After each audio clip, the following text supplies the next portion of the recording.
예, 하나님의 은혜와 사랑이 여러분과 함께 하심을 믿습니다. 예, 한 해에서 여러분을 기뻐하시고 여러분에게 정말 귀하고 값진 것으로 함께하여 주심을 믿습니다. 예, 한 남자가 세례 교육을 앞두게 되었어요. 그런데 이 남자가 이제 천국에 갈 수 있게 되었다면서 너무 흥분해 있는 거예요. 이제 나는 천국에 갈 수가 있어. 나는 이제 천국의 사람이 되었어. 라고 하면서 너무 기뻐하고 있는 거예요. 그래서 장모님께서 딱 보시면서 아이고 안 되겠다 그런 생각이 조금 들었어요. 좀 염려가 되었습니다. 그래서 그런 생각이 들고 있는데 마침 세례 교육을 장모님께서 이 남자를 담당하게 되었죠. 그래서 남자에게 말했습니다.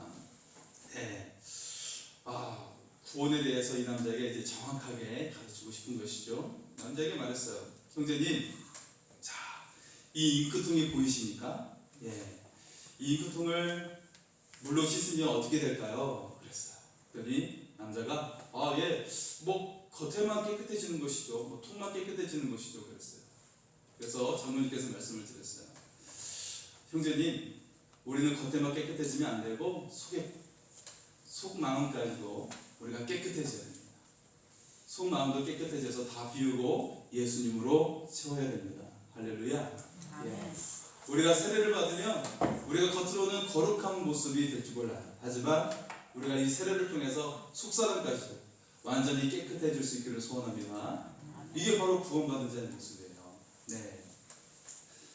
여러분 정말 구원을 받으셨습니까? 여러분 정말 구원 받으셨나요? 어떻게 알 수가 있죠? 우리가 겉은 모습으로는 이 구원받았음을 알 수가 없는데 어떻게 알 수가 있을까요? 우리가 구원받았음에도 불구하고 여러분 왜 염려하십니까? 왜 근심과 걱정이 있나요? 코로나 때문에 일이 안 되고 거래처도 안 되고 정말 실제로 여러 가지 문제가 있죠. 하지만 왜 이렇게 우리가 불안해지고 있는 것입니까? 왜 우리가 삶 속에 불평이 있는 것입니까? 왜 그럴까요? 우리가 이런 모습이 우리 속에 계속 머물게 된다면 우리의 구원을 점검을 해야 된다는 것이죠. 구원이란 내 안에 예수로 가득 찬 것입니다. 그래서 예수 능력으로 내 삶을 살아가는 거예요. 내 지식과 내 경험으로 살아가는 것이 아니라 예수 능력이 내 속에서 들어와서 역사하심으로 살아가는 것, 이게 바로 구원입니다. 빌립보서의 별명이 있다고 했죠. 빌립보서의 별명 바로 한번 따라서 할까요? 기쁨의 서신. 빌립보서는 기쁨의 서신이에요. 여러분 여러분 얼굴을 보니까요, 여러분 한 절반 정도 기뻐하시는 것 같아요. 절반 정도 기뻐하시는 것 같아요. 근데 이 빌립보서는요 100% 기쁨의 서신이에요. 100%. 어떻게 이렇게 기뻐할 수 있나? 바울이 지금 어디에 있는데요? 바울이 지금 로마 감옥에 있어요. 그렇다면 바울이 이렇게 기뻐할 수 있는 이유가 무엇일까 해서 우리가 생각을 해봅니다. 바울이 오늘 18절의 말씀 가운데 어떻게 말씀하고 있냐면 우리 18절 말씀 한번 보겠습니다. 이와 같이 너희도 기뻐하고 나와 함께 기뻐하라. 아멘. 바울이 기뻐할 수 있는 이유가 무엇입니까? 지금 상황이 기뻐할 수가 없죠. 감옥에 있기 때문에. 환경이나 조건으로는 기뻐할 이유가 전혀 없어요. 바울이 오직 기뻐할 수 있는 이유가 한 가지가 있습니다. 그것이 무엇이죠? 그것은 바울이 완벽하게 구원을 받았기 때문입니다. 이 말은 바울 안에 예수님으로 충만하는 거예요. 성령 충만은 예수님으로 충만한 거죠. 성령 충만은 예수님으로 충만한 겁니다. 바울 안에 계신 예수님 때문에 그가 지금 감옥에서도 기뻐하는 거예요. 모든 상황 속에 기뻐할 수가 있는 거예요. 여러분 안에 예수님으로 충만할 수 있기를 소원합니다. 아멘. 그래서 지금도 기뻐하고 내일도 기뻐하고 날마다 기뻐할 수 있기를 소원합니다. 아멘. 오늘 말씀의 제목은 구원의 감격이 넘치는 삶입니다. 구원이란 예수님으로 충만해지는 것이죠. 그러면 우리 안에 계신 예수님으로 인해 우리는 기쁨이 충만할 줄 믿습니다. 또 여러분의 삶에 좋은 열매로 가득하게 될 줄 믿습니다. 오늘은 또 성령 강림 주일이에요. 내 안에 계신 성령님으로 말미암아 구원의 삶을 살게 됩니다. 내 의지가 아니라 내 안에 계신 성령님 통해서 구원의 삶을 사는 거예요. 그래서 우리는 천국의 기쁨을 가지고 살아갈 줄 믿습니다. 주의 능력이 내 능력이 되어서 살아가게 될 줄 믿습니다. 이 은혜가 여러분에게 충만할 수 있기를 소원합니다. 자, 이 시간에 우리가 구원의 감격 속에 살 수가 있게 되는데요. 그 첫 번째는 두렵고 떨림으로 구원의 감격을 누리게 된다는 거예요. 두렵고 떨림으로 구원의 감격을 누립니다. 이 말이 좀 모순되는 것 같은데요, 목사님. 좀 모순이 되는데 어떻게 두렵고 떨림으로 어떻게 구원의 감격을 누립니까? 오늘 말씀을 한번 보도록 하겠습니다. 우리 12절의 말씀을 표준 세번역으로 보도록 하겠습니다. 12절입니다. 그러므로 사랑하는 여러분이 언제나 순종한 것처럼 내가 함께 있을 때뿐 아니라 지금과 같이 내가 없을 때에도 더욱더 순종하여서 두렵고 떨리는 마음으로 자기의 구원을 이루어 나가십시오. 아멘. 자, 두렵고 떨림으로 자기의 구원을 이루라고 말씀하고 있어요. 어떤 성도는요, 예수 믿으면 천국 티켓을 받았다고 좋아하는 사람이 있어요. 나 천국 티켓 받았어. 또 어떤 사람은 나 천국 합격증을 받았다라고 그렇게 말하는 사람이 있어요. 여러분, 틀린 말은 아니지만 절반만 알고 있는 것입니다. 100점 만점 중에 50점밖에 되지 않는 거예요. 여러분, 100점이 되면 어떻게 해야 될까요? 그것은 구원은 예수님과 함께 사는 것입니다. 이게 100점이에요. 예수님과 함께 사는 거예요. 구원은 내 안에 예수님이 계시는 거예요. 그래서 여러분, 사업을 하거나 가게를 할 때 정직하게 합니다. 내 안에 주님을 모신 것처럼 거래처에 사람을 대하는 것이고 내 가게에 사람이 왔을 때 그렇게 대하는 거예요. 한번 따라서 할까요? 예수님 대하듯이 대하겠습니다. 예수님 대하듯이 대하겠습니다. 한 번 더요. 예수님 대하듯이 대하겠습니다. 예수님 대하듯이 대하겠습니다. 여러분, 그러면요, 여러분 거래처가 달라지는 거예요. 여러분, 손님이 달라지는 거예요. 손님이. 여러분, 정말 진상 손님들이 있을 수 있잖아요, 그죠? 그런데 그럼에도 불구하고 참고 인내하면 다른 놀라운 변화가 일어나게 되는 것입니다. 여러분, 회사, 직장, 상사나 동료 중에서 정말 진상이 있을 수 있잖아요. 정말 예수님 대하듯 대하면 정말 변화가 일어나게 되는 것입니다. 여러분, 아브라함 링컨이요, 젊은 시절에 사업을 했는데 상점에 손님이 거스름돈을 주었는데 1센트를 모자라게 주고 말았어요. 그것을 발견하고 밤중에 5km, 1시간 반의 거리를 걸어서, 그때는 가로등이 없잖아요. 가로등이 없어서 불빛을 비춰가지고 걸어가지고 2시간, 1시간 반을 걸어가지고 1센트를 돌려주고 왔어요. 1센트가 뭐 얼마밖에 안 되는데, 동전 몇 방밖에 안 되는 것인데 그걸 돌려주고 왔다라는 거예요. 여러분, 링컨이 그랬어요. 나는 1센트 때문에 양심을 팔 수 없다. 그의 이 정직함이 얼마나 큰 밑거름이 되는지 모릅니다. 링컨은 어머니를 통해서 하나님을 만났어요. 예수님을 만났어요. 그 안에 예수님이 계셨습니다. 그래서 그는 늘 정직했어요. 다른 몇 가지 예화가 있지만 그의 이 정직함이 그를 하여금 위대한 대통령으로, 세계적인 대통령으로 남게 한 줄 믿습니다. 거짓말 대회가 있었다고 합니다. 거짓말 대회. 누가 1등이 됐을까요? 어떤 사람이 나왔어요. 거미줄에요, 바위가 걸려 있어요. 또 어떤 사람이 나와서 거짓말을 했어요. 개미가요, 코끼리를 삼켰어요. 또 어떤 사람이 나와서 거짓말을 하는 거예요. 두부를 먹다가 이빨이 빠졌어요. 어떤 사람이 1등이 됐을까요? 서로 1등이라고 막 기대감을 가지고 있었는데 대망의 1등이 나왔어요. 저는요, 한 번도 거짓말을 한 적이 없습니다. 다른 사람이 다 무릎을 꿇었어요. 당신이 정말 최고의 거짓말쟁입니다 라고 무릎을 꿇는 거예요. 여러분, 요즘 뉴스 중에서도 가짜 뉴스가 있어요. 우리가 이 시대에 정말 분별력을 가져야 됩니다. 여러분, 유튜버를 많이 보시겠지만 거짓된 내용을 담고 있는 것들이 많이 있어요.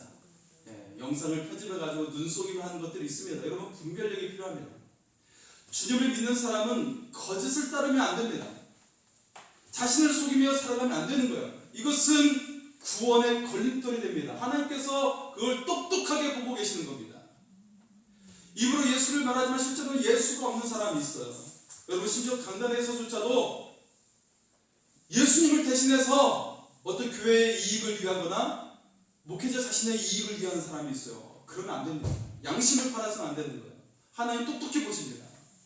내 안에 예수님을 모시며 우리가 살아갈 수 있기를 소원합니다. 그래서 정말 우리가 하나님과 또 사람들에게 신뢰할 수 있는 그런 사람이 될 수 있기를 소원합니다. 자, 두 번째는요, 하나님의 소원을 이름으로 구원의 감격을 누릴 수 있기를 소원합니다.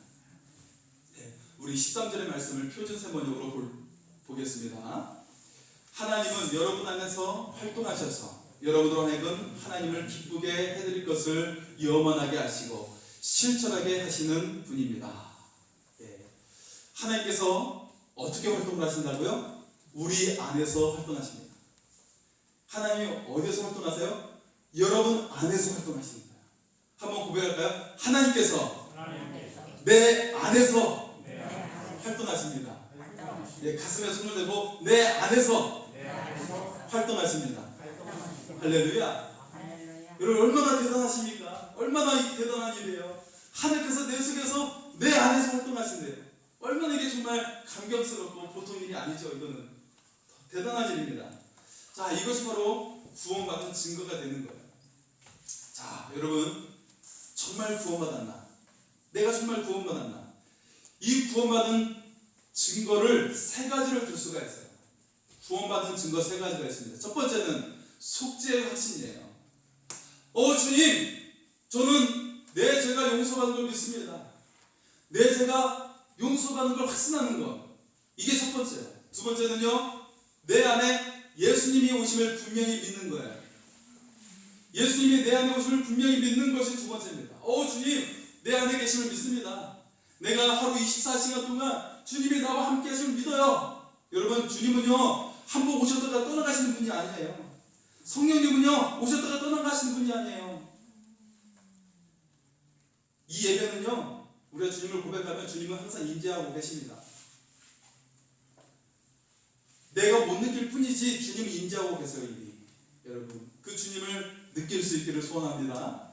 네. 세 번째가 있어요. 세 번째가 있습니다. 구원의 증거 세 번째는 주님이 나와 함께 하심을 그 삶 속에서 반드시 변화가 일어나게 된다는 것입니다. 삶의 변화가 반드시 일어나게 돼요. 이미 내 존재가 변화되었기 때문에 삶의 변화가 자동적으로 일어나요. 한 거지가 노신사를 만나는 거죠. 노신사가 말하는 거예요. 내가 당신에게 돈을 주는 것이 아니라, 돈을 당신이 구걸해서 주는 것이 아니라 당신은 지금 사업을 하고 있는 것입니다. 내가 이 거지가 연필을 팔고 있는 것이었거든요. 연필 하나 사주십시오. 그러는 거였어요. 당신이 연필을 파는 사업을 하고 있는 거예요. 이것을 제가 대신해서 이 연필의 값을 줄 테니까 당신은 그런 사업의 마인드를 가지고 살아가십시오. 그러는 거예요. 그래서 이 거지가요, 정말 나중에 계속 나는 구걸하는 것이 아니라 사업을 하는 것이다. 이 생각을 계속 심으면서 정말 부유한 사업가가 됐어요. 구원받은 사람은 존재가 달라지는 거예요. 이 땅의 존재가 아니라 하늘의 존재가 되는 것이고 하나님의 거룩한 자녀인 것을 믿을 수 있기를 소원합니다. 이 존재의 새로움은 여러분 삶의 새로움으로 나오게 될 줄 믿습니다.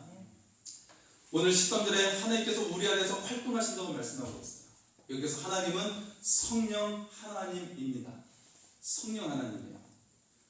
여러분, 예수님은요 한 개인에게만 오시지만 성령의 모습으로, 예수님의 영, 하나님의 영이 성령님이시죠. 성령님으로 오실 때는 여러 사람에게 동시다발적으로 오신다는 것을 여러분 믿을 수 있기를 바랍니다. 성령 하나님이 우리 안에 오신다는 거예요. 그런데 여러분, 성령님을 많은 사람들이 추상적으로 생각하는 성도들이 있어요. 절대로 추상적이지 않습니다. 성령님이 내 안에 계신다는 것, 이것은 하나님이 계신다는 말이고 예수님이 계신다는 말이에요. 같은 말입니다. 쉬운 예를 들겠습니다. 성령님이 계신다는 의미는 자녀가 엄마의 말을 늘 기억하는 것과 같아요. 엄마가 말하죠. 차 조심해. 그러는 거예요. 그러면 자녀는 학교 가면서 길을 건널 때 엄마가 차 조심하라고 했지. 엄마의 말을 기억하는 거예요. 엄마와 함께 있는 거예요, 이것은. 근데 엄마 말을 기억하지 않고 무시하는 것은 엄마가 함께 있는 게 아니에요. 그리고 엄마라고 할 수가 없는 거예요, 이것은. 이건 자녀라고 할 수가 없는 것이죠. 엄마의 자녀라고 할 수가 없는 거예요. 요즘에 여러분 민식이법 놀이하는 아이들이 있다고 그러죠. 어린이 보호구역에서 숨어있다가 차가 나오면 튀어나오는 아이들이 있대요. 이거 누가 잘못했을까요? 아이를 잘못 교육시킨 부모의 잘못이에요. 왜 아이입니까? 어리석고 약간 부족하기 때문에 아이라고 부르는 것이죠. 성인이 아니기 때문에 아이를 잘못 교육시킨 부모의 잘못이죠. 자, 두 번째 한번 생각해 볼까요? 선생님 말씀을 잘 들으라고 했어요. 그러면 학교 가서 엄마가 선생님 말씀 들으라고 했지 하면서 정확하게 선생님 말씀을 듣는 것이죠. 또 엄마가 정직하라고 말을 했어요. 그러면 정직하라고 했지 거짓말하면 안 돼, 속이면 안 돼 라고 하면서 정직하게 남의 것을 도적질하지 않고 정직하게 하는 거예요. 왜? 자녀의 마음에 엄마가 있기 때문에 그 속에 엄마가 있기 때문에 그 말을 지키는 거예요. 엄마의 소원을 이루어 주는 거예요. 이것이 엄마를 위해서일까요, 여러분? 그 결과가 어떻게 나오게 될까요? 그러면 이 자녀는 정말 훌륭한 사람이 되고요, 사람에게 인정받는 사람이 되고요, 민건 대통령처럼 존중받는 사람으로 되는 거예요. 반대로 정직하지 않으면 범죄자가 되는 거예요. 그 인생의 결과는 뚜렷하게 나오게 되는 것입니다. 한 남자가 기도원에 들어가서 쉬지 않고 기도를 했어요. 주님 하면서 부르시면서 기도하고 이제 3년이 되었을 때 하늘의 정성이 들려왔어요. 내 정성이 가르쳐요. 너에게 3가지 소원을 들어주겠다. 남자가 말하죠. 세상에서 가장 화려한 집을 주십시오. 그랬더니 하늘에서 알았다. 그리고 두 번째 소원을 비는 거예요. 제게 가장 멋진 차를 주십시오. 하늘에서 알았다 말하는 거예요. 세 번째 소원은 이렇습니다. 제게 세상에서 최고의 여자를 주십시오. 그랬어요. 그때 하나님께서 수녀복을 입은 마더 테레사 수녀님을 나타나게 하였다라고 합니다. 마더 테레사 수녀님. 하나님 보시기에는 가장 최고의 여성이겠죠. 그렇죠? 하나님의 소원을 이루어드리는 것. 이것이 바로 구원의 감격을 누리는 거예요. 하나님은 겉모습을 보는 것이 아니라 중심을 보신다는 것입니다. 그 마음이 하나님 앞에서 인정을 받고 있고 정직한다. 중심을 보고 계신다는 것입니다. 여러분, 구원은 성령 하나님이 우리 안에서 활동하시는 것. 어머니의 말씀을 지키듯이 하나님의 말씀을 지키는 것입니다. 그래서 하나님의 소원을 이루어 드리는 거예요. 그런데 알고 보니까 이것은 우리를 최고로 복되게 만드는 것입니다. 그래서 오늘 말씀 속에 하나님의 기쁘신 뜻을 위하여 소원을 두고 행하게 하신다고 말씀하고 있습니다. 내 소원은 성공해지는 것, 행복해지는 것, 즐기는 것이겠죠. 그런데 이제는 하나님 나라를 위해 살게 되는 거예요. 그러면 정말 놀라운 상을 받게 되고 우리의 삶에 놀라운 일이 일어나게 되는 것이죠. 주의 천사가 부러워하는 삶을 살게 되는 것입니다. 영광스러운 삶을 살게 되는 거예요. 여러분, 저는 이번 정상회담을 보면서 너무 가슴이 뜨거웠어요. 정말 우리나라의 정상이 미국에서 이렇게 인정을 받고 대등한 대우를 받는 걸 처음 봤어요. 기업인들을 다 이렇게 세우면서 바이든 대통령이 박수를 치게 했어요, 여러분. 우리나라 기업인들을 이렇게 해서 박수를 치게 하고 그런 모습도 있었고요. 여러분, 이런 결과 정말 머지않아 우리나라가 선진국 대우를 지금 받고 있지만 정말 세계 최정상의 나라가 될 수가 있을 거라고 저는 기대를 하고 있습니다. 그런데 이것이 정치를 잘해서입니까? 경제인들의 잘해서일까요? 그런 부분도 있겠지만 여러분, 하나님께서 길을 열어주시지 않으면 절대로 이런 일이 일어날 수가 없는 거예요. 제가 전에도 말했던 것처럼 복음의 결과는 반드시 하나님께서 그 열매로 나타나게 하십니다. 그 삶의 열매로 나타나게 하시는 겁니다. 하지만 한 가지 큰 염려가 무엇이냐면 이 땅의 다음 세대가 무너지고 있다는 게 큰 문제예요. 우리나라가 미국 다음으로 세계 선교사를 가장 많이 보내는 나라로서 하나님께서 이 나라의 위상을 세워주고 있습니다. 하지만 문제는 다음 세대, 교회학교가 무너지고 있다는 거예요. 그 말은 우리들이 자녀 교육을 잘못시키고 있다는 것입니다. 우리 자녀들이 하늘의 소망을 두고 살게 해야 되는 것이에요. 그러면 정말 구원의 감격의 역사가 그 삶 가운데 드러나게 될 줄 믿습니다. 우리 자녀들의 삶이 그냥 인생을 즐기다 보면 이 나라의 미래는 없게 되는 것이에요. 유럽에 있는 많은 나라들처럼 추락하게 되는 거예요. 여러분, 우리가 하늘의 소망을 두고 구원의 감격을 누릴 수 있도록 우리가 자녀들에게 믿음을 심어줄 수 있기를 소원합니다. 여러분들 또한 그런 삶이 될 수 있기를 소원합니다. 자, 세 번째는요, 불평과 원망이 없이 구원의 감격을 누리는 것입니다. 14절의 말씀 표준 세번역으로 보겠습니다. 무슨 일이든지 불평과 시비를 하지 말고 하십시오. 아멘. 예, 불평과 원망이 없이 구원의 감격을 누리는 거예요. 여러분, 그리스도인들에게 날마다 일어나는 세 가지 기적이 있어요. 이거 역설적인 겁니다. 세 가지 기적이 있는데, 첫째는 예수님을 믿는다고 하면서 성경을 거들떠보지도 않는 거예요. 여기 좀 대단한 기적이죠. 두 번째 기적은 예수님을 사랑한다고 하면서 전도할 생각을 않는 거예요. 하나님을 자랑하지 않는 것이죠. 예. 세 번째는 그러면서도 예수님을 믿고 사랑한다고 자신 있게 말을 하고 있다는 것이에요. 네. 여러분, 하나님을 사랑한다면 예수님을, 우리 예수님께서 하신 것처럼 자기를 부인하고 십자가를 지신 그 모습대로 우리는 자신을 비우고 사람들을 사랑하는 사람이 될 줄 믿습니다.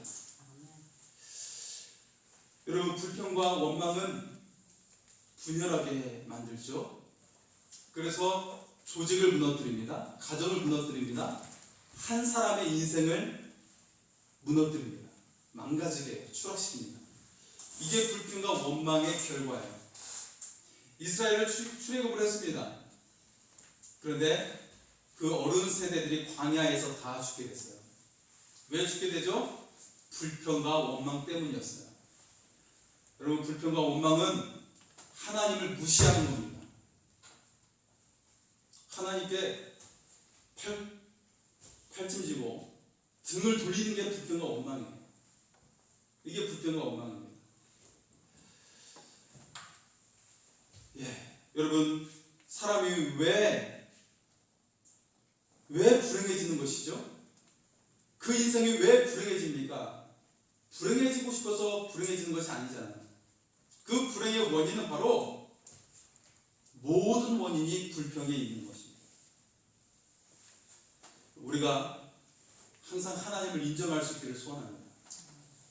그렇게 되면 모든 일에 하나님이 계신 것처럼 하게 되면서 휘바람을 불면서 일하게 되는 거예요, 여러분. 마지못해 하는 것이 아니라 노래를 부르면서 일하게 되는 거예요. 하나님이 계신 것처럼. 하나님께 하는 일인 것처럼 하게 되는 거예요. 그러면 그 인생은 반드시 성공합니다. 왜냐하면 하나님이 계신 것처럼, 하나님께 하는 것처럼 최선을 다하면서 하게 돼요. 또 정말 기뻐하면서 하게 되는 거예요. 또한 하나님께서 그의 삶 가운데 들어오셔서 하나님의 능력으로 도와주시는 것입니다. 그렇기 때문에 반드시 잘 되는 거예요, 여러분. 항상 하나님을 인정하는 삶이 될 수 있기를 소원합니다. 그래서 형통한 삶이 될 수 있기를 소원합니다. 마지막 네 번째는요, 거스르는 세대 가운데서 하나님의 자녀로서 빛을 발합니다. 자, 15절 말씀을 표준 세번역으로 읽겠습니다. 그리하여 여러분은 흠이 없고 순결해져서 구부러지고 뒤틀린 세대 가운데서 하나님의 흠없는 자녀가 되어야 합니다. 그리하면 여러분은 이 세상에서 별과 같이 빛날 것입니다. 아멘. 바울은 우리에게 말합니다. 구부러지고 뒤틀린 세대 가운데서 하나님의 흠없는 자녀로 살아간다면 나는 기뻐하고 너희와 함께 기뻐하겠다 말을 하고 있습니다. 이런 우리는 하나님의 흠없는 자녀가 되어서 세상에서 별과 같이 빛나는 삶이 될 줄 믿습니다. 네. 어떤 제자가 예수와 함께 죽는다는 것이 무슨 뜻인지를 스승에게 물었습니다. 그래서 스승은 그 제자를 공동묘지에 가서 10분 동안 욕설을 퍼붓게 했어요. 자, 제자가 돌아왔어요. 선생님이 물었습니다. 죽은 자들이 화를 내더냐? 제자는 아니요 라고 대답을 했어요. 자, 그리고 이제는 무덤에 다시 가서 10분 동안 박수를 치고 오라고 했어요. 자, 제자가 돌아왔어요. 죽은 자들이 좋아하더냐? 라고 물었습니다. 근데 제자가 아니요 라고 대답을 했어요. 자, 이것이 무엇을 의미합니까? 사람들의 갈채에 우쭐대지 말고 세상의 비난에 주눅들지 말라는 것입니다. 세상에 대해 죽는 것이 무엇인지를 제대로 깨닫는 비결이 바로 여기에 있는 것입니다.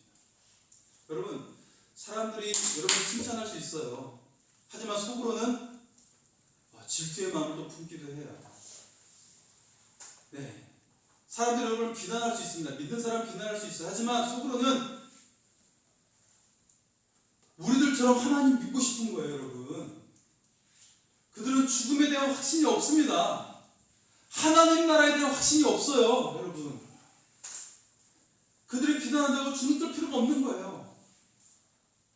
오늘 말씀 속에 이 세대는 구부러지고 뒤틀린 세대라고 말하고 있습니다.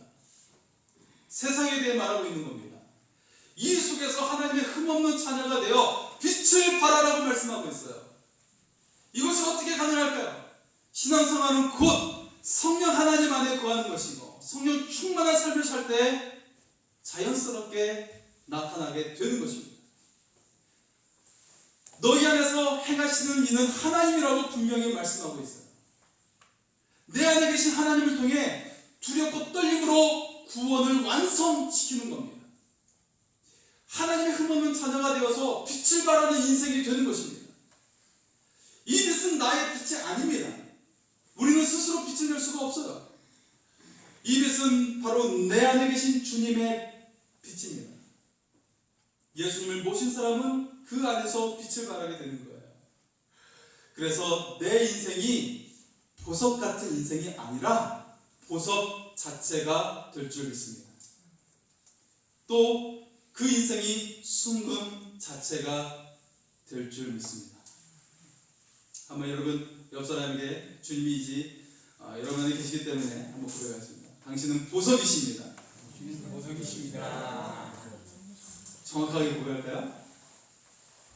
주님이 계신 당신은 한번 고백하겠습니다. 주님이 계신 당신은 주님이 계신 당신은 보석이십니다. 보석이십니다.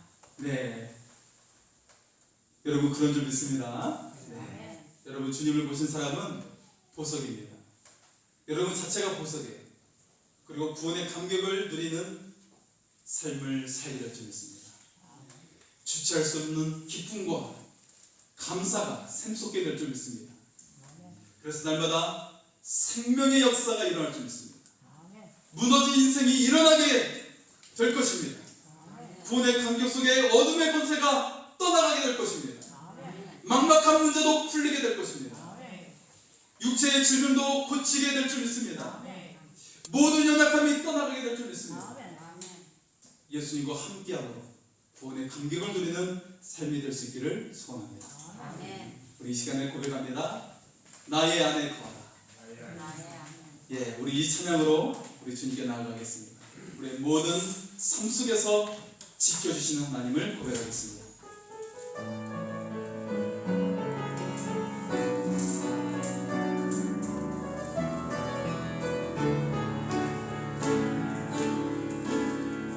나의 안에 거하라. 나는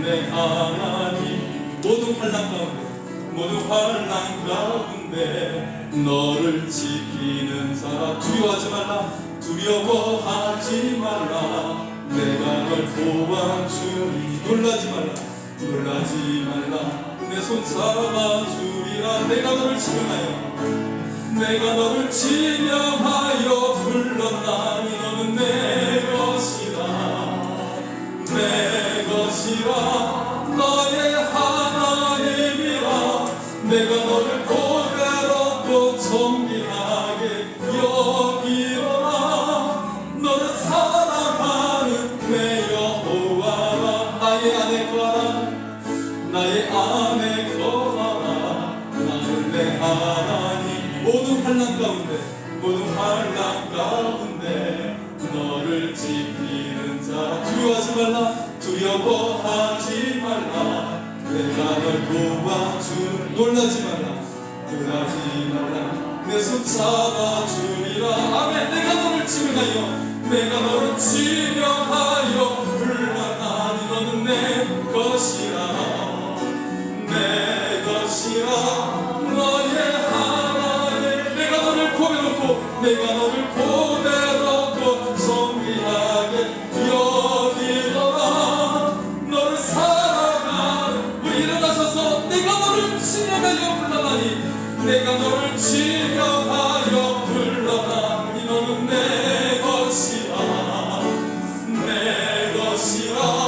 너의 하나님 내가 너를 고대롭고 정결하게 여기노라 너를 사랑하는 내 여호와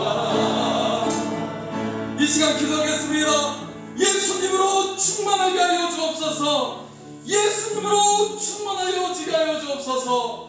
그래서 날마다 구원의 감격이 넘치고 감사와 기쁨이 샘솟는 삶 주의 성령이 역사하는 삶이 되게 하여 주시옵소서. 주여 외치고 기도하겠습니다. 주여